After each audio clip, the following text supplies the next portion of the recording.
Hello everyone, সবাইকে good afternoon. আজকে বুধবার, আর মা দেখাও আজকে তুমি বুধবারের মেনুতে কি কি করেছো। আজকে বুধবার তো, হ্যাঁ দেখো আমার প্রচুর খালি গুলিয়ে যাচ্ছে বারগুলো। দেখা ভাত, আলু সিদ্ধ মেয়ের জন্য দিয়েছিলাম যে ভাত দিয়ে আলু সিদ্ধ দিয়ে খাবে, ভাত খায়নি। এই আলু সিদ্ধটা এখন কি করব, এটা মেখে রাখলাম, এখন খাওয়া হয়ে যাবে। হচ্ছে লাল শাক, রসুন দিয়ে একটু লাল শাক করেছি। শাক করার সময় রসুনটা ফোড়ন দেওয়ার সময় স্মেলটা এত ভালো হ্যাঁ লাগে। না, আমরা রসুন লাল শাকে দেই না, কিন্তু লোকে খায় দেখি তো খারাপ লাগে না। মা করছিল, আমি এত ভালো লাগে না, আমি কড়াইয়ের সামনে গিয়ে দাঁড়িয়ে দাঁড়িয়ে খারাপ লাগে না।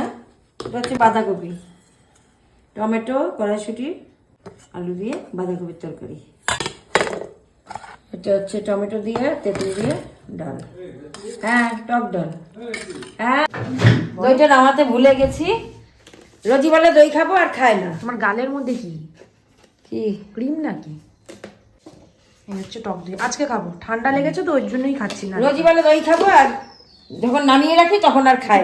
দাঁতে ব্যথার জন্য আমি কিছুই খেতে পাচ্ছি না। টাটা। তোমরা কে কি খেলে অবশ্যই কমেন্ট করে জানিও।